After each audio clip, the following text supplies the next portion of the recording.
Hello FPL managers and welcome back for another video. My name's Jack and today we're going over our first draft for the 2023-24 FPL season. The game has just been launched and I have made my 15-man squad.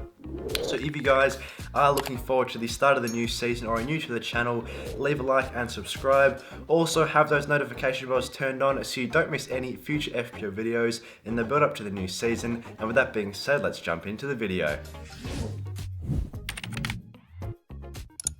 So first of all, let's start off with my goalkeeper. I have opted to go with Aaron Ramsdale in goals. He's coming in at £5 million, a fairly decent price for him considering how strong Arsenal's defence were last season. And especially with Arsenal's good short-term fixtures in the first 5 to 6 game weeks, I'm keen to have at least one Arsenal defensive asset in there. Ideally, I would have liked to go for Ben White, but after the signing of Julian Timber as well, plus Ben White coming in at 5.5 mil, it's probably not quite as tempting as it was prior to his price reveal and Arsenal signing an extra defender. So I think going with Aaron Ramsdale in goals, it's definitely the safest pick in terms of guaranteeing a player that's going to be playing every single week. Zinchenko at 5 mil is also a fairly decent option in defence, but there are quite a few good defender picks, so I'm happy to go with Ramsdale and goals there. I probably could spend an extra 0.5 maybe to go up to Edison, but I think Ramsdale is still worth it at 5 mil. I think he's probably going to match Edison for points over the first 5 to 6 game weeks, so for that reason I do like Ramsdale, and there is a reason why he is the highest owned keeper in FPL so far this season.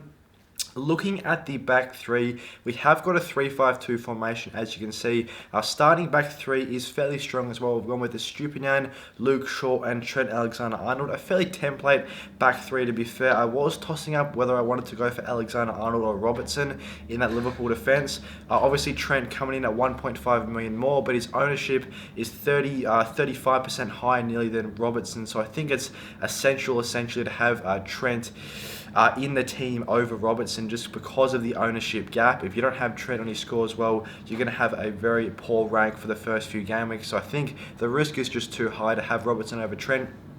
That's why we've had to fork out the extra 1.5 mil there. Luke Shaw, I really liked his price at 5.5. I was expecting him to come in at 6, as he has been very, very good in previous seasons in terms of FPL point scoring. And when he is playing in a fullback role, which he should be playing, hopefully for the majority of this season, he was only playing in centre-back last year due to some Manchester United central defender injuries. When he is playing in his fullback role, he has such good underlying stats in terms of attempting assists. He puts in a lot of crosses. He's on some corners as well, which is definitely very helpful for him to increase his assist output. And especially with Manchester United's good starting fixtures as well. Wolves at home in game week 1, I think is a great fixture for a clean sheet. Despite me being a Wolves fan, I don't think we're going to score many goals again this season. So I think going after that Man U defence is definitely the way forward. They also had a very, very good defensive record at Old Trafford last season. And with 3 home matches in their first 5 fixtures, I'm sure Manchester United will make a fast start from a defensive perspective. And Pervis Estupiñán here, also a very, very good pick. I was expecting him to be at 5.5. He was $500,000 cheaper as well. I like him at £5 million here. He had some superb underlying stats last season, ranked in the top 5 defenders for assists, attempted assists and expected assists. So to get a player at £5 million with these very strong underlying numbers, I think is exceptional value. And Brighton's starting fixtures as well, also fairly kind. Luton at home game week 1, and plus some extra very strong fixtures after that from game weeks 1 through 5 or 6. So I think going after Estupiñán and Brighton early on in the season is going to be the way forward. And I believe Estupiñán is actually the highest owned defender in FPL right now. So a lot of people really like Pervis Estupiñán as a pick at the back. Progressing onto the midfielders now, Bruno Fernandes is my Manchester United midfielder of choice. I discussed a little bit in yesterday's video why I was weighing up that decision between Rashford and Fernandes and how I like Fernandes more now, since he is priced at a lower price point at 8.5 compared to Rashford with 9. I think if you can get a Manchester United midfielder that is on penalties cheaper than Marcus Rashford, which Fernandes is, I think he's going to be a good value pick. Obviously the only reason Fernandes was a bit of a deterrent as an option for me in previous seasons was because his price was so high. He's shown that when he's having a great season he can score extremely well. Fernandes' best FPL season, he scored 244 points compared to Rashford's best FPL season where he just scored 205 last year. So So Fernandes, when he's at his best, can be extremely productive when scoring FPL points. Having penalties, having free kicks as well is an extra bonus, and I wouldn't be surprised if he can outscore Marcus Rashford over the first 5 to 6 game weeks, especially being on penalties. I think that's such a huge plus for Bruno Fernandes, and being cheaper than Marcus Rashford right now, especially when all the money in your bank is so important at the start of the season. Saving that 0.5 mil could be very, very worthwhile. Bukayo Saka comes in at the same price as Bruno Fernandes there at 8.5 mil. An extremely good value option, I would say. Bukayo Saka's only risen 0.5 mil in price despite scoring 200 points last season. I think that's a very, very reasonable price for Bukayo Saka. I thought he was going to be a little bit more expensive as well at 9 mil, but to get him at just 0.5 more than Martinelli and at the same price as Odegaard in that Arsenal midfield, plus once again like Fernandes, he does have penalties. I think that's a huge plus for Bukayo Saka. Obviously, as I touched on with Ramsdale, Arsenal have excellent fixtures, and there is a reason why Saka is one of the more popular midfielders in FPL so far since the game has been launched. Matoma as well, speaking of popular midfielders, he is also a very highly owned player in the middle of the park. He's got Luton at home. As I touched on with Estupinian, Brighton's fixtures are really, really strong. I was expecting Matoma to be at 7 mil. Seeing him at 6.5 has made my mind up for me. I want Matoma in my midfield. I like him as my favourite Brighton midfielder over Solly March, over Pascal Gross. Matoma had very, very good underlying numbers last season, had the highest expected score involvements per 90 out of any one of those Brighton midfield FPL assets. He also was very productive when he played, just playing a handful of minutes compared to Solly March and Gross, but still matching them for FPL points. And to round out the midfield, I've gone with Maddison and Mbeumo. I really like James Maddison at 7.5 mil. He was another one that's probably coming in at a little bit cheaper than I would have thought. I was expecting 8 to 8.5 for Maddison. Seeing Son at 9 mil as well made me think that those Spurs mids could be a little bit cheaper this season, so I like Maddison here at 7.5. Spurs have some pretty strong fixtures to start this season. Maddison was very good at Leicester last year, and now that he's got better teammates around him to help convert the chances with Son and Kane, I'm sure Maddison will be extremely productive in his FPL point scoring. He's also a decent differential to go after as well. Just a 20% ownership in midfield right now. Not quite as popular as some of those other mid-price midfielders, so I like James Maddison for that reason. And Mbeumo, obviously a very good value option at 6.5. He should be playing in a central, hopefully a striker role for Brentford with Tony's absence at the start of the season. Plus Brentford have some very good fixtures as well, so I like Mbeumo there, especially since he is positioned as a midfielder rather than a forward. He's going to get the extra point for a clean sheet and the goal, so I like Mbeumo for those reasons. And before we have a look at the forward line, let's have a word from NordVPN. Today's video is powered by NordVPN. NordVPN is a tool that encrypts your internet traffic and hides your IP address as well as your virtual location. The reason I like a VPN is that it significantly boosts your online privacy and security, and thanks to its encryption, third parties cannot spy on your online activity. Even your own internet service provider cannot see what you do online. A VPN also allows you to overcome internet censorship. All your traffic is routed to a remote server so you can access websites restricted in your country. This is also one of my favorite features of NordVPN, as this can allow you to watch sports and shows that you otherwise wouldn't be able to access where you live in the world, which is good for watching Premier League in a country that maybe you can't get access to, or watch other domestic competitions.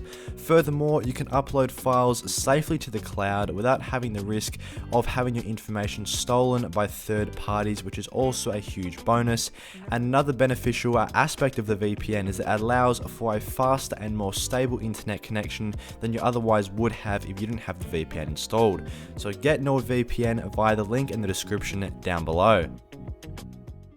Let's have a look at the front two right now. We've got a 3-5-2 formation, so just two starting strikers at the moment, and it's Gabby Jesus and Erling Haaland, two of my favourite forward picks, and currently the two highest owned forward picks. Obviously Erling Haaland, an extremely popular option already based on ownership, even given his price at 14 million. A lot of people were predicting him at 13.5. I had him at 14, and he was coming in at 14 million. Quite expensive for Haaland, but I still think it is worth the money. He's got such good good underlying stats, was the highest scorer in the Premier League last season, had the highest expected goals. His chances is only going to either stay the same or increase. You'd have to think in that Man City attack. You get so much service, and Man City also have some good fixtures to start the new season. You'd have to be very brave not to have Erling Haaland in your teams for game week 1.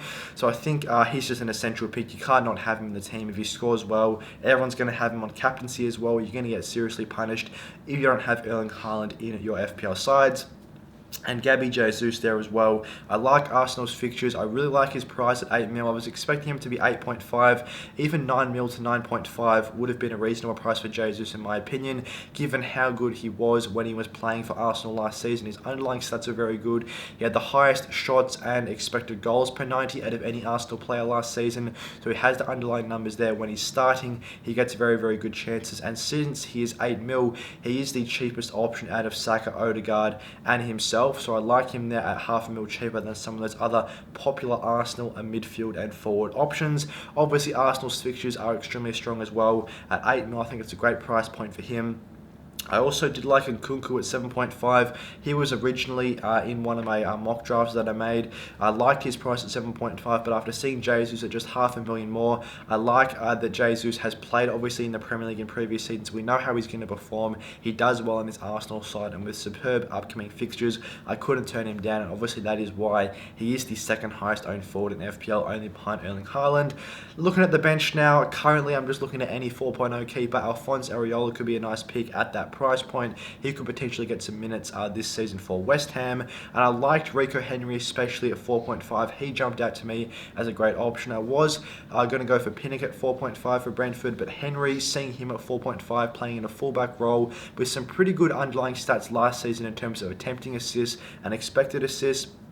And in addition to that, Brentford have some good fixtures to start the new season as well. I think Henry could be a really nice bench filler at 4.5 mil. He's a very handy option that can come on and rotate with one of my defenders when they have a bad fixture, or if one of my midfielders have a bad fixture, Henry can come in and play ahead of one of those guys. Bell is my 4.0 defender. There was a couple of other decent 4.0 options that are starting this year in defense. Bell is my favorite pick, had 26 starts as a left mid for Luton Town last season in the Championship, which was more starts in the left mid position than he was at centre back and left back. So if he can play in a left mid role, being a 4.0 defender, I think that could be a very, very good value option. And Luton probably have the best fixtures out of any promoter team in my opinion for the first 5 to 6 game weeks. So I like Bell for those reasons. And as far as my forward goes, my third forward option, I'm just going to go with any 4.5 forward in the game. There aren't too many standard options right now, and also since there aren't any 4.5 mins that I really like, or any consistent starters priced at 4.5 mil in the midfield, I'm going to go for a 4.5 forward and just have the 2 starting forwards running the 3-5-2 formation at the moment. So thanks for watching today's first draft for the new launch of the FPL 2023-24 season. I hope you guys enjoyed this one. If you did, leave a like and subscribe. As always, have notification bells turned on as well, as there's going to be plenty more FPL videos coming your guys' way in the build up to the new season. And leave a comment how your guys' teams are looking. I'd be interested to see how your teams are lining up for game week 1 of the new FPL year. And with that being said, I'll see you guys in the next one.